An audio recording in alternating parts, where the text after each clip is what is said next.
नमस्कार प्यारे विद्यार्थियों, मैं रवि भारद्वाज आप सभी का स्वागत करता हूं। दोस्तों, मादा जनन तंत्र वाला पार्ट हमारा चल रहा था और मादा जनन तंत्र के अंदर हमने कल ओवरीज के बारे में बात कर ली थी। अगला जो पार्ट आता है हमारा, उसका नाम है अंडवाहिनी।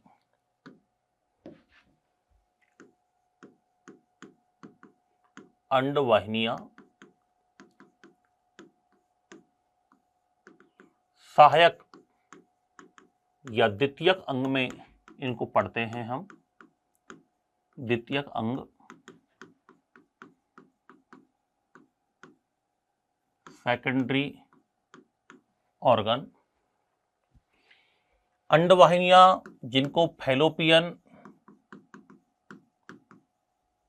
ट्यूब के नाम से जाना जाता है, आप देख पा रहे हैं आपके सामने मादा जनन तंत्र का डायग्राम है। लास्ट क्लास में भी मैंने पूरा समझा दिया था, पूरा नामकरण किया था, फिर से डायग्राम लिया है। ये वाला जो पार्ट है ना दोस्तों, ये अंडवाहिनी है, फैलोपियन ट्यूब है। इसका ये वाला जो पार्ट है, इसको तो कहते हैं इनफंडीबुलम। क्या कहा जाता है इसको? इनफंडीबुलम, या इसको कहते हैं कीपक। बीच वाला पार्ट है एम्पुला और लास्ट वाला भाग है इसका इस्थमस। इन तीनों पार्ट से मिलकर के क्या बनी होती है? अंडवाहिनी बनी होती है। कीपक में आप जो देख पा रहे हो, ये झालर जैसी जो स्ट्रक्चर हैं, इनको कहा जाता है फिम्बरी। क्या कहा जाता है इनको? फिम्बरी कहा जाता है। इनको झालर कहा जाता है, जो कि ओवम को पकड़ती है।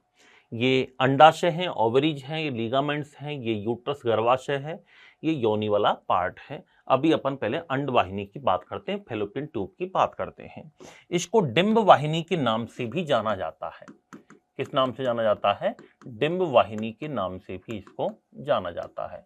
अगर हम बात करें कि अंडवाहिनियों की संख्या कितनी होती है, तो इनकी संख्या की बात करें तो इनकी संख्या होती है दोस्तों 2। प्रत्येक ओवरी से, प्रत्येक अंडाशय से लगभग 10 से 12 सेंटीमीटर लंबी एक कुंडलित स्ट्रक्चर निकलती है, जिसको क्या कहा जाता है? अंडवाहिनी या फैलोपियन ट्यूब कहते हैं। तो इनकी लेंथ की बात करें तो इनकी लेंथ लगभग 10 से 12 सेंटीमीटर होती है। संख्या में 2 होती हैं, याद रखना। और डिंबवाहिनी या फैलोपियन ट्यूब की यदि अपन बात करें तो ये नलिका अपनी ओर के अंडाशय से गर्भाशय तक फैली रहती है। अपनी ओर के ओवरी से यूट्रस तक फैली रहती है। यूट्रस तक फैली रहती है। अपनी ओर की ओवरी से, याद रखना, यूट्रस तक फैली रहती है। यहां से ओवरी से लगा के और यूट्रस तक का जो पार्ट है वो क्या है? फैलोपियन ट्यूब है। अंडाशय की ओर वाला भाग इसका कीपनुमा होता है, जिसे इनफंडीबुलम या कीपक कहते हैं। क्या कहते हैं? कीपक कहते हैं। तो टोटल इसके 3 पार्ट्स हैं। पहला पार्ट जो है उसका नाम है कीपक, जिसको इनफंडीबुलम कहा जाता है।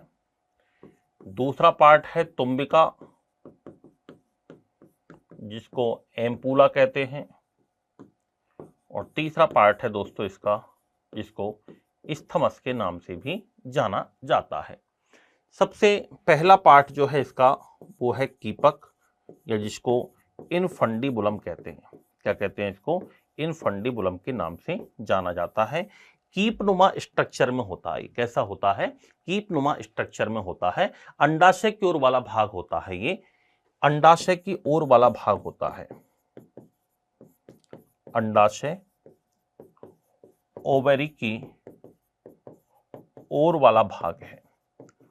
अंडाशय की ओर वाला भाग है ये, और ये कीपनुमा होता है। कैसा होता है? कीपनुमा होता है, फनल शेप्ड होता है। कीपनुमा होता है, फनल शेप्ड होता है। इसकी आंतरिक सतह पर फिम्बरी पाई जाती है। क्या पाई जाती है? फिम्बरी पाई जाती है, याद रखना। और फिम्बरी क्या काम करती है? अंडाणु को पकड़ने का काम करती है। तो कीपनुमा फनल शेप्ड भाग होता है। इसके किनारे पर उंगलियों के समान जो झालरदार संरचना पाई जाती है।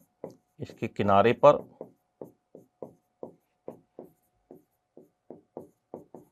उंगली नुमा,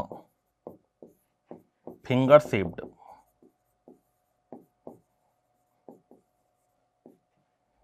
स्ट्रक्चर, उंगली नुमा जो स्ट्रक्चर पाई जाती हैं उनको कहा जाता है फिम्बरी। क्या कहा जाता है?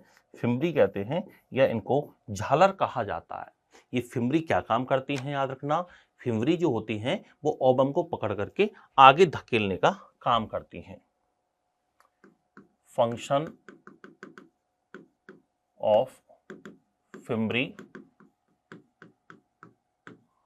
ओवम को पकड़कर आगे धकेलने का कार्य करती हैं। ओवम को पकड़कर आगे धकेलने का काम कौन करती है? फिम्बरी करती हैं। ये जो इसका कीपनुमा भाग होता है ना अंदर वाला, इसको कहते हैं ऑस्टियम। कीपनुमा जो भाग होता है अंदर वाला इन्फंडिबुलम का, वो भाग क्या कहलाता है? ऑस्टियम कहलाता है। तो कीप का छिद्रनुमा भाग, कीप का जो छिद्रनुमा भाग है उसको क्या कहते हैं? ऑस्टियम कहते हैं। कीप का छिद्रनुमा भाग क्या कहलाता है? ऑस्टियम कहलाता है। ये जो अंडवाहिनी होती है फैलोपियन ट्यूब, इसकी बॉल सिलिएटेड एपिथेलियम टिश्यू की बनी होती है, पक्षमाभी उपकला ऊतकों की बनी होती है। अपन बात करें जो फैलोपियन ट्यूब बॉल जो होती है या अंडवाहिनी की भित्ति की बात करें तो ये किसकी बनी होती है? पक्षमाभी उपकला ऊतकों की बनी होती है। पक्षमाभी उपकला ऊतकों से निर्मित होती है। सिलिएटेड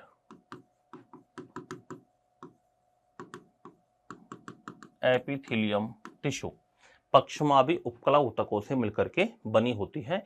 इसमें कुछ सीक्रेटरी सेल्स पाई जाती हैं, कुछ स्त्रावी कोशिकाएं पाई जाती हैं जिनसे गाढ़े लसलसी पदार्थ का सीक्रेशन होता है जो कि ओवम को न्यूट्रिशन देता है, उसको सुरक्षा प्रदान करता है। तो पक्षमाभी उपकला ऊतकों से निर्मित होती है। इसमें कुछ सीक्रेटरी सेल्स या स्त्रावी कोशिकाएं उपस्थित होती हैं। सीक्रेटरी सेल्स उपस्थित होती हैं, इनसे गाढ़े लसलसे पदार्थ का सीक्रेशन होता है। गाढ़े लसलसा पदार्थ का स्त्राव होता है जो कि ओवम को न्यूट्रिशन यानी पोषण तथा सुरक्षा प्रदान करता है। क्या प्रदान करता है? ओवम को न्यूट्रिशन और सुरक्षा प्रदान करने का काम कौन करता है? याद रखना, ये गाढ़ा लसलसा पदार्थ के द्वारा किया जाता है। ये जो अंडवाहिनी के अंदर झालर पाई जाती हैं वो अंडाणु को पकड़ करके आगे वाले भाग के अंदर डाल देती हैं। याद रखना दोस्तों, ये तो है कीपक। दूसरा भाग जो बताया इसका वो है एम्पुला या तुम्बिका। दूसरा भाग क्या है? तुम्बिका या एम्पुला। और अगला भाग आता है इस्थमस। इसको बोलते हैं अपन एम्पुला इस्थमस जंक्शन। और जहां पर महिलाओं में क्या होती है? निषेचन क्रिया संपन्न होती है या फर्टिलाइजेशन क्रिया संपन्न होती है। तो एम्पुला दूसरा वाला भाग है और तीसरा भाग कौन सा होता है? इस्थमस होता है, इस्थमस। और इन दोनों का मिलान बिंदु जो कहलाता है संपर्क स्थल,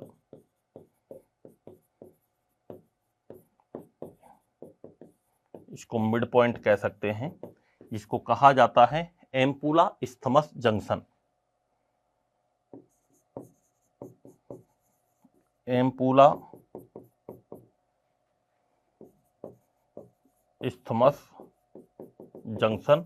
और एम्पुला इस्थमस जंक्शन पर ही महिलाओं में कौन सी क्रिया होती है? निषेचन क्रिया संपन्न होती है।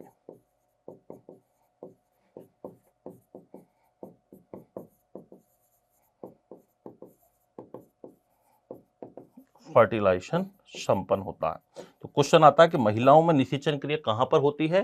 तो याद रखना तुम्बिका में होती है या एम्पुला भाग में होती है, या फिर हम कह सकते हैं अंडवाहिनी के अंदर होती है, फैलोपियन ट्यूब के अंदर होती है। किसके अंदर होती है? अंडवाहिनी या फैलोपियन ट्यूब के अंदर होती है।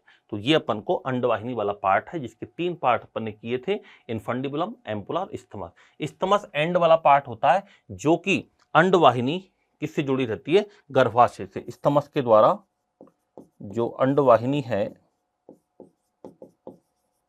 वो यूट्रस से जुड़ी रहती है।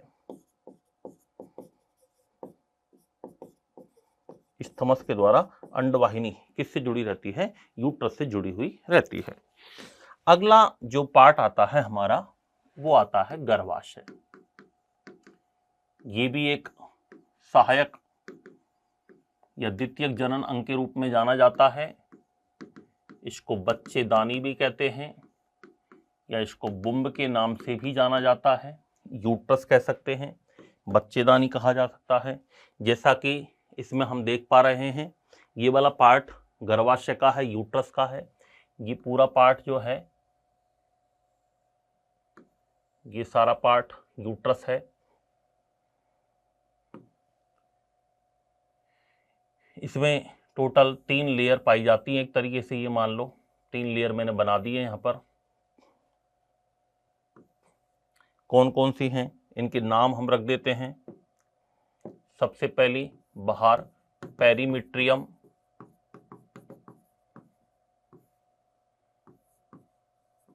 मायोमीट्रियम, और लास्ट वाली जो है उसको कहा जाता है एंड्रोमिट्रियम। क्या कहते हैं? एंड्रोमिट्रियम कहते हैं। पेरीमीट्रियम सबसे बाहर वाली परत है। ये जो जोड़े रहते हैं इनको लीगामेंट्स कहा जाता है। ये लीगामेंट्स वाला पार्ट है। उल्टी नाशपाती, इन्वर्टेड पियर शेप्ड स्ट्रक्चर होती है, नाशपाती के समान खोखला अंग है। 3 स्नायु, 1, 2 और 1 लीगामेंट्स और होता है। 3 लीगामेंट्स के द्वारा जुड़ा हुआ रहता है। इसका डायमीटर लगभग 7.5 × 5 × 2.5 सेंटीमीटर होता है। ऊपर से 7.5 सेंटीमीटर चौड़ा होता है, फिर थोड़ा नीचे बीच में 5 सेंटीमीटर और एंड में थोड़ा सकरा होता जाता है। 2 सेंटीमीटर चौड़ाई इसकी लगभग होती है। गर्भाशय की जो भित्ति होती है थोड़ी मोटी होती है, पेशीय होती है, मस्कुलर होती है, 3 लेयर से मिलकर के बनी होती है, पेरीमीट्रियम, मायोमीट्रियम एंड एंडोमीट्रियम। और भ्रूण का जो रोपण होता है, इम्प्लांटेशन जो होता है एम्ब्रियो का, वो कहाँ पर होता है? याद रखना, एंडोमीट्रियम पर होता है। कहाँ पर होता है? एंडोमीट्रियम पर होता है। तो सबसे पहले अपन बात करें उल्टी नाशपाती के समान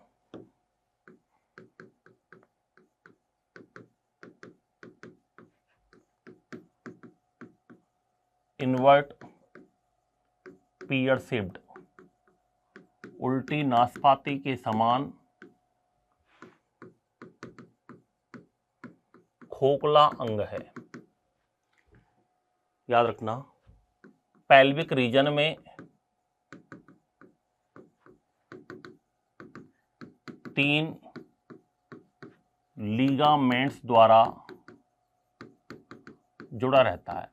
पेल्विक रीजन में 3 लीगामेंट्स के द्वारा जुड़ा हुआ रहता है। सामान्यतया इसके आकार की बात करें, हम साइज की बात करें तो 7 × 5 × 2.5 सेंटीमीटर लगभग ये पाया जाता है। 7.5 कह सकते हैं × 5 × 2.5 सेंटीमीटर होता है। इसमें दोनों तरफ की अंडवाहिनियां आकर के खुलती हैं। दोनों अंडवाहिनियां आकर खुलती हैं। Both fallopian tubes open in uterus. दोनों फैलोपियन ट्यूब आकर के इसी में खुलती हैं। गर्भाशय की जो भित्ति होती है इसकी, यूट्रस बॉल होती है, वो थोड़ी थिक होती है, मोटी होती है एंड मस्कुलरिश होती है, यानी मोटी तथा पेशीय होती है। कैसी होती है? मोटी तथा पेशीय होती है। याद रखना, थोड़ी थिकनेस होती है और पेशीय होती है। इसकी गर्भाशय की जो इंटरनल लेयर है उस पर श्लेष्मी उपकला ऊतकों का आवरण पाया जाता है। इसमें टोटल हम बात करें तो 3 लेयर्स पाई जाती हैं। एक तो होती है पेरीमीट्रियम जो कि सबसे बाहरी लेयर है, आउटर मोस्ट लेयर। दूसरी होती है मायोमीट्रियम जो कि प्रसव के समय संकुचन उत्पन्न होता है। इसमें प्रसव या वर्त के समय, जन्म के समय, बच्चे के जन्म के समय इस परत में संकुचन उत्पन्न होता है,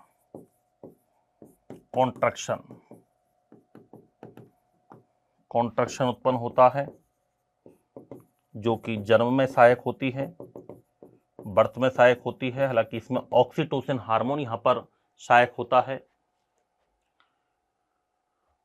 और तीसरी है एंडोमेट्रियम। और एंडोमेट्रियम जो होता है ये श्लेष्मी उपकला ऊतकों का बना होता है। इसका जो आवरण है वो श्लेष्मी उपकला ऊतक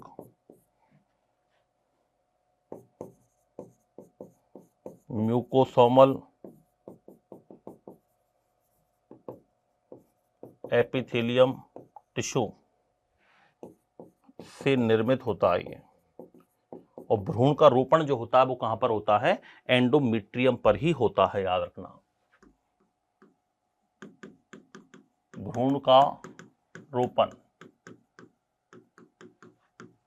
इम्प्लांटेशन ऑफ एम्ब्रियो, भ्रूण का रोपण याद रखना अंतः स्तर पर ही होता है। इसी को कहते हैं एंडोमेट्रियम लेयर। तो भ्रूण का रोपण किस लेयर पर होता है? एंडोमेट्रियम लेयर पर ही होता है। इसी को भ्रूण का रोपण कहते हैं। ब्लास्टोसिस्ट अवस्था में होता है। याद रखना ब्लास्टोसिस्ट तक की जो अवस्थाएं होती है ना वो अंडवाहिनी के अंदर ही चलती हैं। अभी आगे अपन पढ़ेंगे पूरी प्रसव की अवस्थाएं, अपन बात करते हैं पूरा डेवलपमेंट कैसे होता है। तो सबसे पहले युग्मक बनते हैं, युग्मनज बनता है, युग्मनज से फिर उसमें वृद्धि होती है, मोरूला बनता है, मोरूला के बाद उसमें ब्लास्टोसिस्ट बनती है। ब्लास्टोसिस्ट तक की जो चीजें होती हैं वो याद रखना अंडवाहिनी के अंदर ही संपन्न होती हैं।